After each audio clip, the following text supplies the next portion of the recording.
दोस्तों welcome to DS education. स्वागत है आपका मेरे यूट्यूब चैनल डीएस एजुकेशन में और मैं हूं दिनेश साहू। और दोस्तों हम अध्ययन कर रहे हैं इंडियन ज्योग्राफी का या फिर भारत के भूगोल का। तो दोस्तों भारत के भूगोल के हमारे इस सीरीज़ में आज का जो हमारा टॉपिक है वो है पूर्वी घाट। पूर्वी घाट, इसके पहले दोस्तों हमने पश्चिमी घाट के बारे में अध्ययन कर लिया था। ठीक है, तो आज का हमारा टॉपिक रहेगा पूर्वी घाट या फिर ईस्टर्न घाट। ठीक है, तो यदि हम दोस्तों सबसे पहले देख लेते हैं इसका थोड़ा सामान्य परिचय देख लेते हैं। सामान्य परिचय, तो यदि दोस्तों हम पहले मैं आपको उसकी थोड़ा लोकेशन बता देता हूँ कहाँ पर स्थित है। ठीक है, यदि हम दोस्तों बात करें उड़ीसा से, देखिए ये मैंने स्टेट बनाया है यहाँ पर, है ना, यहाँ से तो ये उड़ीसा है। और या फिर हम बोल रहे हैं कि जो इसके ऊपर पश्चिम बंगाल वाला एरिया है ये वाला, ठीक है, तो इसकी सीमा से स्टार्ट होकर उड़ीसा से स्टार्ट होकर, ठीक है, फिर नीचे ये आंध्र प्रदेश, ठीक है, ये वाला आंध्र प्रदेश का भाग है, कुछ थोड़ा भाग तेलंगाना आंध्र प्रदेश के नीचे, फिर तमिलनाडु और कर्नाटक। ठीक है, इतने राज्यों में ये फैला हुआ है। ठीक है, और दोस्तों यहाँ पर नीलगिरी पर्वत है, मैंने आपको बताया था। ठीक है, इस एरिया में यहाँ पर, ठीक है, यहाँ पे मतलब तीनों स्टेट में पड़ता है वो, ऐसा कुछ है ना। तो यहाँ पर नीलगिरी पर्वत श्रृंखला है।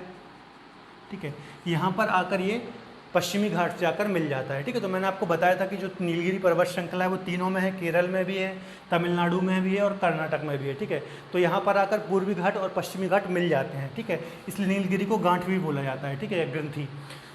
तो दोस्तों यदि हमने बात करी, ठीक है, उड़ीसा में है ये, आंध्र प्रदेश में है, कुछ भाग तेलंगाना का कवर करता है, इसके अलावा तमिलनाडु, कर्नाटक। ठीक है, और यदि हम बात करें दोस्तों तो कुछ भाग टच करता है केरल का भी। ठीक है, केरल को ये टच करता है, लेकिन यदि हम मुख्य स्टेट बात करेंगे तो केरल उसमें काउंट नहीं होगा। ठीक है, तो ये तो होगा स्टेट की बात। एक बार हम यहाँ पर लिख लेते हैं ना। तो सबसे पहले उड़ीसा है ना, उड़ीसा। फिर सेकंड नंबर पे यदि हम बात करें उसके नीचे आएंगे तो आंध्र प्रदेश। ठीक है, आंध्र प्रदेश के दोस्तों यदि यहाँ पे आएंगे तो तेलंगाना। ठीक है, तेलंगाना। इसके बाद और नीचे आएंगे दोस्तों तो तमिलनाडु। ठीक है, तमिलनाडु और कर्नाटक। ठीक है, तो मुख्यतः इतने स्टेट को कवर करता है। लेकिन एक बात और आपको याद रखना है, ठीक है, कि यहाँ पर ये वायनाड वाला जो क्षेत्र है केरल का, ठीक है, यहाँ तक वो टच करता है। इसके अलावा कुछ पश्चिम बंगाल को भी टच करता है। ठीक है, लेकिन मुख्यतः यदि हम बात करें स्टेट की तो इतने स्टेट को कवर करता है। ठीक है, इसके बाद दोस्तों यदि हम बात करें इसकी लंबाई की, एवरेज लंबाई की, तो इसकी जो लंबाई है एवरेज यदि हम बात करें तो 1350 किलोमीटर इसकी क्या है लंबाई। ठीक है, इसकी लंबाई है 1350। ठीक है, यहाँ से लेकर यहाँ तक यदि हम देखेंगे तो 1350 किलोमीटर की लगभग लंबाई है। ठीक है, अब दोस्तों देखिए अलग अलग बुक में थोड़ा 19-20 हो सकता है, कहीं आपको 1400 मिल जाए, कहीं 1300 मिल जाए, तो इतनी टेंशन की बात नहीं है। इस टाइप के क्वेश्चन एग्जाम में नहीं आते हैं। ठीक है, और यदि एग्जाम में आते भी हैं, ठीक है, तो ऑप्शन में थोड़ा गैप रहेगा, जैसे 1300 दे देगा वो, या फिर 1350 दे देगा, इसके अलावा 1500 दे देगा, 1600 दे देगा, ठीक है, 1000 दे देगा। ऐसा नहीं रहेगा कि 1350 दे दिया, 1300 दे दिया, 1400 दे दिया, तो ऐसा एग्जाम में नहीं आएगा। ठीक है, इसके अलावा यदि हम दोस्तों इसकी एवरेज ऊंचाई की बात करें तो 650 मीटर इसकी एवरेज ऊंचाई है। ठीक है, एवरेज ऊंचाई। ठीक है दोस्तों, और यदि हम दोस्तों इसकी बात करें, ठीक है, तो यहाँ पर हमें किस प्रकार की चट्टानें मिलती हैं, यहाँ पर हमें ग्रेनाइट, नीस, सिस्ट, ठीक है, और कोडप्पा क्रम की चट्टानें मिलती हैं। खासतौर पर ये जो गोदावरी कृष्णा नदी का जो यहाँ पर नदीवेशन वगैरह या फिर यहाँ पर डेल्टा क्षेत्र है, ठीक है, यहाँ पे हमें बहुत ज़्यादा कोयला भी मिलता है। ठीक है, तो कोडप्पा क्रम की चट्टानें भी हमें यहाँ पर मिलती हैं। अब यदि दोस्तों हम बात करें पूर्वी घाट की, ठीक है, तो यह एक अवशिष्ट पर्वत का उदाहरण है। अवशिष्ट पर्वत। अब ये अवशिष्ट पर्वत क्या होता है दोस्तों, मैंने आपको बताया था जब हमने अरावली का अध्ययन किया था। ठीक है, अरावली हमने देखा था यहाँ पर राजस्थान वाले एरिया में स्थित था। ठीक है, हमने जब पढ़ा था मैंने आपको बताया था अवशिष्ट पर्वत क्या होता है। देखिए दोस्तों, एक्चुअली जो ये पूर्वी घाट है हमारा ये, ठीक है, ये एक्चुअली बहुत ही पुरानी पर्वत श्रृंखला का उदाहरण है। ठीक है, मतलब जब ये यहाँ पर अफ्रीका से लगा हुआ था हमारा, ठीक है, इंडियन प्लेट या फिर इंडिया अफ्रीका से लगा हुआ था।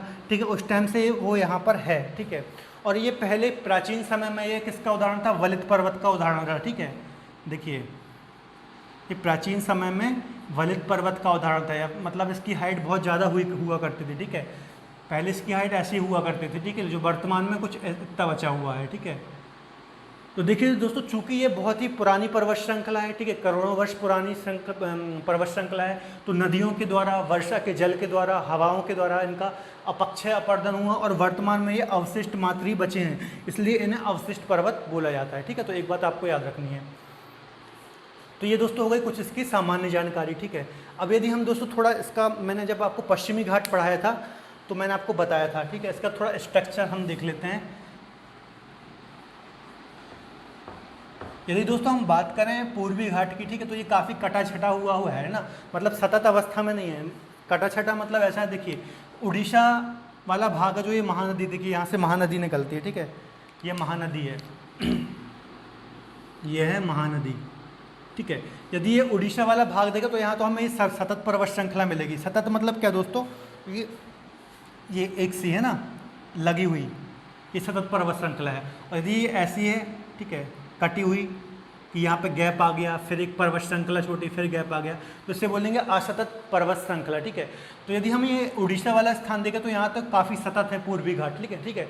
लेकिन यहाँ पर गोदावरी और कृष्णा नदी के बीच में, ठीक है, ये वाला गैप देखिए आप, यहाँ से गोदावरी आई है, ये कृष्णा आई है, यहाँ पे अपना ये डेल्टा वगैरह ही बनाते हैं, ठीक है।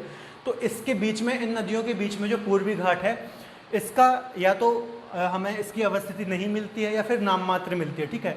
तो इनके बीच में मतलब बात ये है इसका कि ये जो बड़ी बड़ी नदियां हैं गोदावरी और कृष्णा, ठीक है, इन्होंने पूर्वी घाट वाले इस एरिया को काट छाट दिया है, ठीक है, अपने, चूँकि ये यहाँ से आती हैं, ठीक है, और पर्वतों को काटती हैं, आपको पता है नदियाँ होती हैं पर्वतों को काटती हैं, ठीक है, और चूँकि ये बहुत पुराना पर्वत श्रृंखला है, ठीक है, तो करोड़ों वर्षों में दोस्तों इन्होंने जो नदियाँ हैं कृष्णा गोदावरी, ठीक है, और इनका ये जो पूरा क्षेत्र है अपवाह तंत्र का, इन नदियों ने पूर्वी घाट को काफ़ी काटा छाटा है। और यहाँ पर ये जो बीच वाला एरिया है, ठीक है, यहाँ पे पूर्वी घाट नहीं पाया जाता, या फिर पाया जाता तो बहुत नाम मात्र का पाया जाता है, ठीक है, ये बात आपको याद रखनी है। तो दोस्तों अभी तक क्या बात हमने बात की कि उड़ीसा वाले एरिया में तो ये सतत है, ठीक है, यहाँ से स्टार्ट है ये देखिए, ठीक है, और गोदावरी कृष्णा के बीच में ये नहीं पाया जाता। इसके अलावा फिर कृष्णा के बाद यदि आप देखेंगे, ठीक है, नीचे आएंगे आंध्र प्रदेश वाले एरिया में, तो यह टुकड़ों में पाया जाता है, ठीक है। देखिए कुछ इस प्रकार से है पूर्वी घाट। यदि हम उड़ीसा वाले एरिया में देखेंगे तो ये ऐसा पाया जाएगा, ठीक है, सतत अवस्था में, ये उड़ीसा वाला एरिया, ठीक है। फिर यदि आप गोदावरी और कृष्णा के बीच में आएंगे, यहाँ से गोदावरी आई, यहाँ से कृष्णा आई, तो यहाँ पे ये नहीं पाया जाएगा, ठीक है, या पाया जाएगा तो बहुत थोड़ा बहुत पाया जाएगा, ठीक है। इसके अलावा यदि हम कृष्णा के नीचे आएंगे दोस्तों, ठीक है, कृष्णा और गोदावरी, ठीक है, फिर यदि हम दोस्तों कृष्णा के नीचे आएंगे आंध्र प्रदेश वाला एरिया में, ठीक है, ये आंध्र प्रदेश वाला एरिया है, तो यहाँ पे हमें असतत अवस्था में पर्वत श्रृंखलाएँ मिलेंगी इस प्रकार से, ठीक है, टुकड़ों में, ठीक है, मतलब ऐसी जुड़ी हुई नहीं है जैसा हमने पश्चिमी घाट में देखा था। पश्चिमी घाट कैसा था दोस्तों, पश्चिमी घाट सतत अवस्था में था, बहुत ही कम काटा छटा है, एक पूरी पर्वत श्रृंखला है, ठीक है, इस प्रकार से था, ठीक है। तो ये आंध्र प्रदेश वाले एरिया में असतत अवस्था में हमें प्राप्त होता है इस प्रकार से। इसी प्रकार से तमिलनाडु में भी ये इसी प्रकार से है, ठीक है। तो इस प्रकार से कुछ हमें पूर्वी घाट की संरचना दिखाई देती है, ठीक है। तो ये थोड़ा समझने वाली बात है कि अब यदि दोस्तों हम बात करें कि ऐसा कटा छटा क्यों है, ओवरऑल यदि हम देखें, ठीक है, तो देखिए मैं यहाँ पे स्ट्रक्चर आपको बता देता हूँ, क्योंकि ये जो क्वेश्चन है मेंस की दृष्टि से ही बहुत इंपॉर्टेंट है कि ये क्वेश्चन आपको बन सकता है एग्जाम में कि पूर्वी घाट पश्चिमी घाट की अपेक्षा कटा छटा क्यों है या फिर असतत अवस्था में क्यों है, तो आपको ये पूरा समझाना पड़ेगा, ठीक है। तो मैं आपको एक डायग्राम बनाता हूँ, जब हमने पश्चिमी घाट का अध्ययन किया था तब भी मैंने आपको बताया था, ठीक है। तो देखिए इस प्रकार से कुछ, ठीक है, ये जब हमने पश्चिमी घाट और प्रायद्वीपीय पठार पढ़ा था, कर्नाटक का पठार या फिर ये पूरा पठारी एरिया पढ़ा था साउथ वाला, तब भी मैंने आपको बताया था। एक और बार मैं रिवीजन करता हूँ ताकि आपका कॉन्सेप्ट और अच्छे से क्लियर हो जाए, है ना दोस्तों। तो ये इस प्रकार से है कुछ,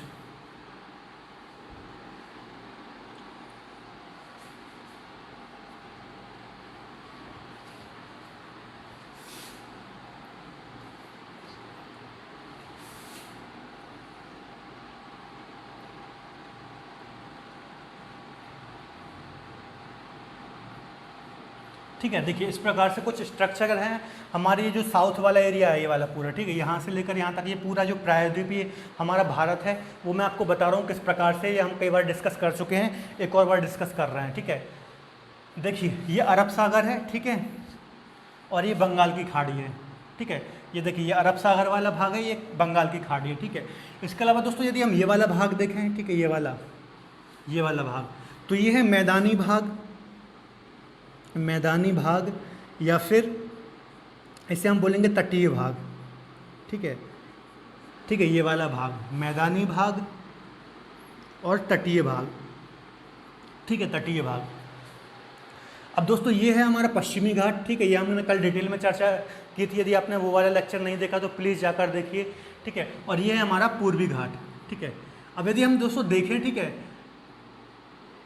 तो जो हमारा पूर्वी घाट है वो पश्चिमी घाट की अपेक्षा कम ऊंचा है। ठीक है, ये देखिए इसकी ऊंचाई कम है इसकी अपेक्षा। ठीक है, अब वो क्यों है वो भी हम अभी चर्चा करते हैं। ठीक है, ये इसकी ऊंचाई कम है। ठीक है, और मैंने आपको क्या बताया कि जो पूर्वी घाट है वो काफ़ी कटा छटा है। ठीक है, देखिए ये है हमारा पूरा प्रायद्वीपीय पठारी वाला एरिया। ठीक है, ये प्रायद्वीपीय पठार या फिर जो दक्कन का पठार है, ये पूरा दक्कन का पठार वाला एरिया है। ठीक है, ये वाला पूरा एरिया। ठीक है, ये है पश्चिमी घाट। ठीक है, ये वाला जो भाग है ये है पश्चिमी घाट, ये है पूर्वी घाट।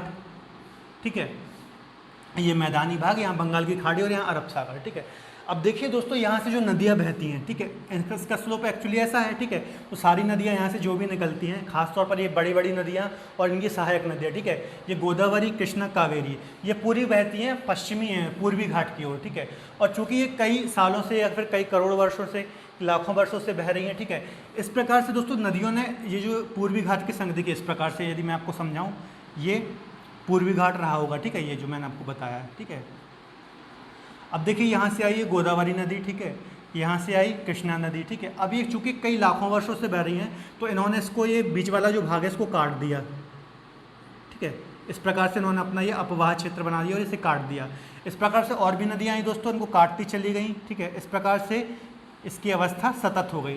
ठीक है, तो यही कारण है दोस्तों, चूँकि मैक्सिमम नदियों का अपवाह क्षेत्र या फिर अपवाह तंत्र पूर्वी की ओर है। ठीक है, और लाखों वर्षों ने इस पूर्वी घाट पर्वत को नदियों ने काट छाट दिया। इस प्रकार से ये असतत अवस्था में पाया जाता है। ठीक है, और ये नदियाँ इस साइड क्यों बह रही हैं वो मैंने आपको पहले भी कई लेक्चर में बता चुका हूँ, क्योंकि जो हमारा प्रायद्वीपीय पठार का स्लोप है वो कुछ इस प्रकार से है।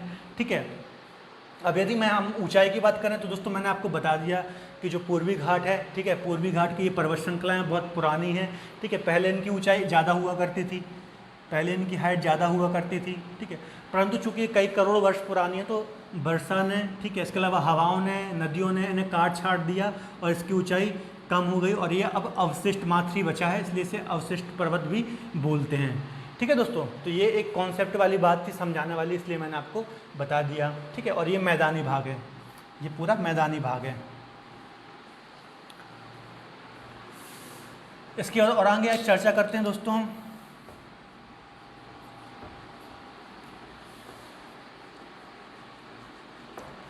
अब यदि हम बात करें दोस्तों इसकी पर्वत श्रृंखलाओं की, ठीक है, तो एक एक करके हम ये चर्चा कर लेते हैं।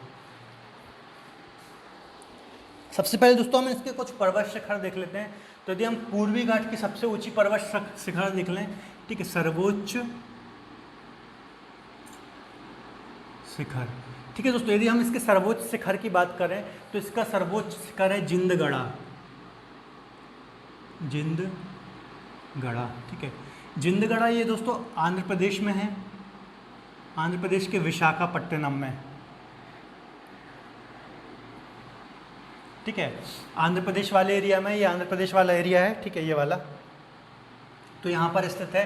ठीक है, ठीक है दोस्तों, तो जिंदगढ़ा आंध्र प्रदेश में है। ठीक है, पूर्वी घाट में इसकी सबसे ऊंची चोटी है। ठीक है, इसकी यदि हम ऊंचाई की बात करें दोस्तों तो 1680 मीटर इसकी हाइट है।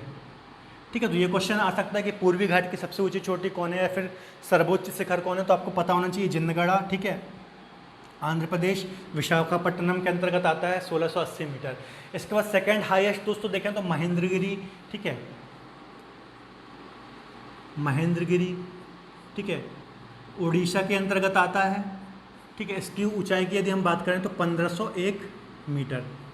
ठीक है, तो ये दो शिखर हैं महत्वपूर्ण। ठीक है, पहला ये हो गया, दूसरा ये हो गया। ठीक है, तो एक बार और मैं आपको बता देता हूँ। देखिए, पूर्वी घाट का यदि सर्वोच्च शिखर पूछे तो जिंदगढ़ा जो कि आंध्र प्रदेश के अंतर्गत आता है। ठीक है, आंध्र प्रदेश के अंतर्गत आता है, विशाखापट्टनम में 1680 मीटर। और सेकंड यदि हम बात करें तो महेंद्रगिरी। ठीक है, इसकी सबसे ऊंची चोटी है, सेकंड नंबर पर इसकी हाइट है 1501 मीटर, उड़ीसा में आती है। अब एक एक करके दोस्तों हम पर्वत श्रृंखलाएं देख लेते हैं, ठीक है। इसके अलावा नदियां मैंने आपको बता दी, पहले भी बता दी थी, एक और बार बता देता हूँ, ठीक है।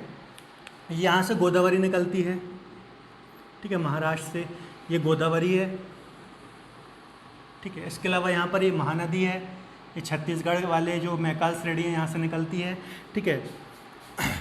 यहाँ पर ये कृष्णा है, ठीक है, ये भी महाराष्ट्र से निकलती है इस प्रकार, ठीक है। इसके अलावा ये कावेरी है, ये ब्लू कलर से मैंने दर्शाया है, ठीक है। और इनके बीच में ये जो जितनी भी पर्वत श्रृंखलाएं हैं, तो एक एक करके हम देख लेते हैं कौन कौन सी इसके अंतर्गत पहाड़ियाँ या फिर पर्वत श्रृंखलाएं आती हैं, ठीक है दोस्तों। तो यदि दोस्तों हम यहाँ बात करें तमिलनाडु से, ठीक है, तमिलनाडु से यदि दोस्तों हम बात करें तो यहाँ पर एक पहाड़ियाँ पाई जाती हैं, शेवराय की पहाड़ियाँ,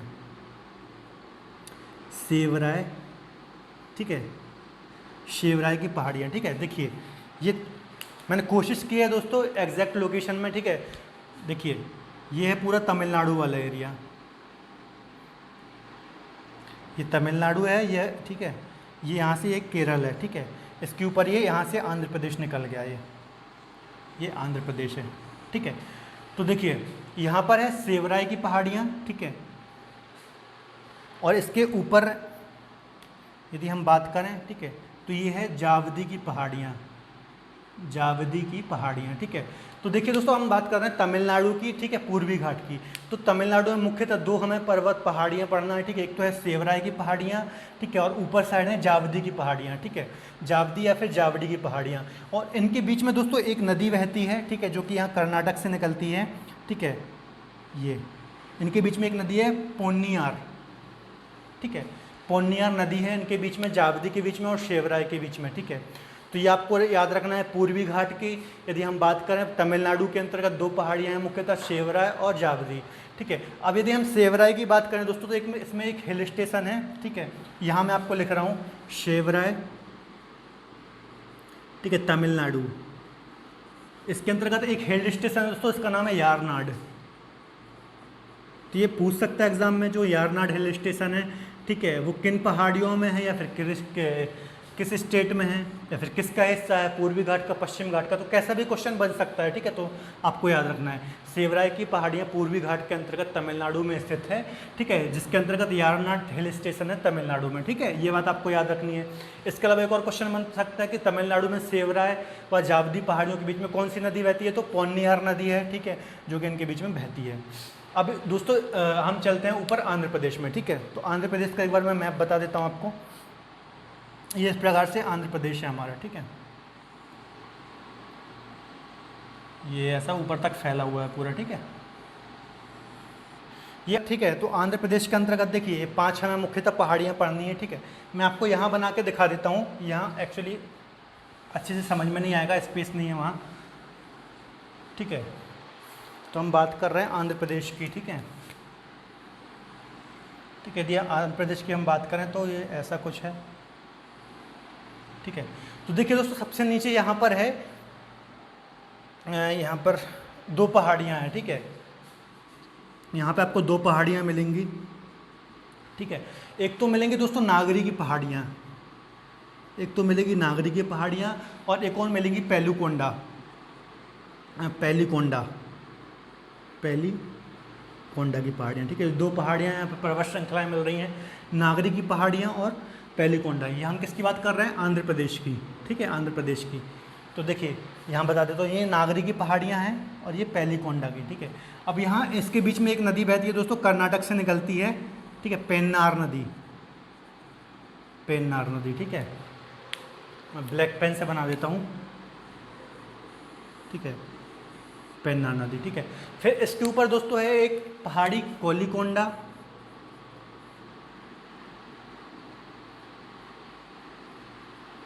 कोलीकोंडा है एक, ठीक है।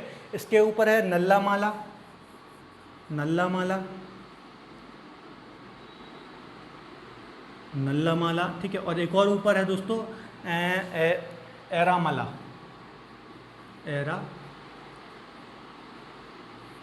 ठीक है। तो देखिए दोस्तों हम बात कर रहे हैं पूर्वी घाट के अंतर्गत आंध्र प्रदेश राज्य में, तो मुख्यतः 5 श्रेणी हम पढ़ सकते हैं, ठीक है। तो देखिए पहली है नागरी की पहाड़ियाँ सबसे साउथ में, ठीक है।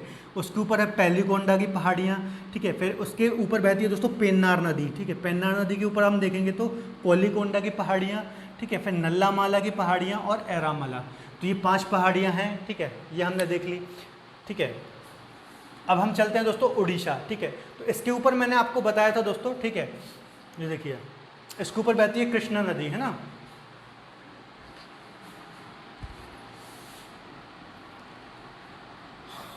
इसके ऊपर बहती है कृष्णा नदी।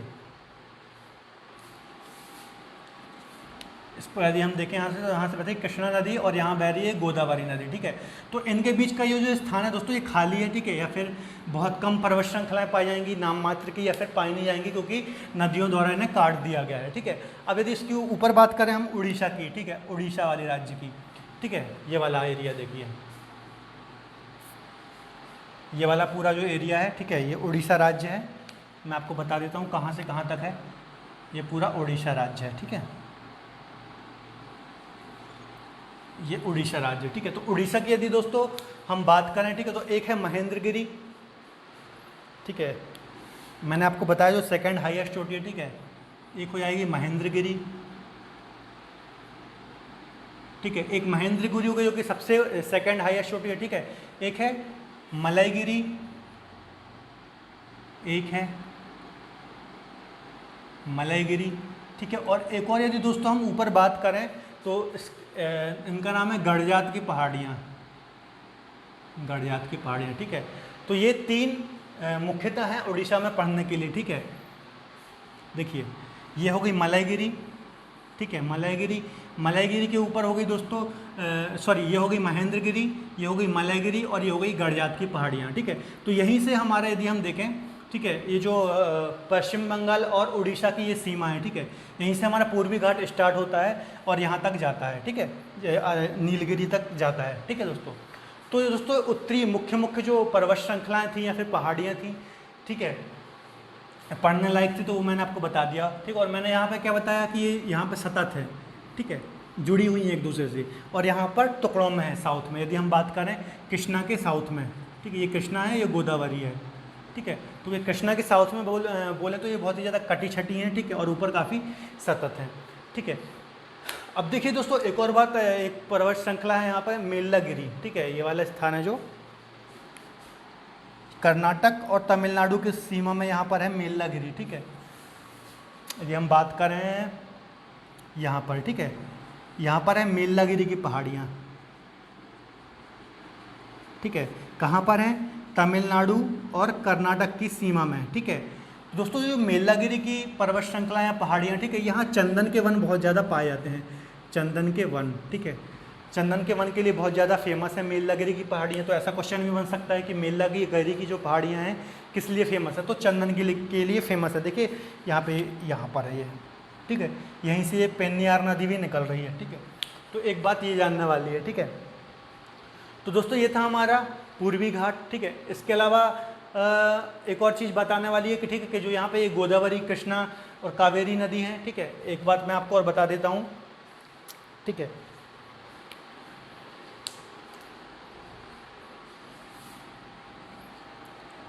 एक बात छोटी सी और बताना भूल गया मैं, हालांकि अभी हम पढ़ेंगे तटीय भाग, जब हम इसका पढ़ेंगे, ठीक है, तटीय मैदान पढ़ेंगे तो डिटेल में चर्चा करेंगे, ठीक है। ये हमारा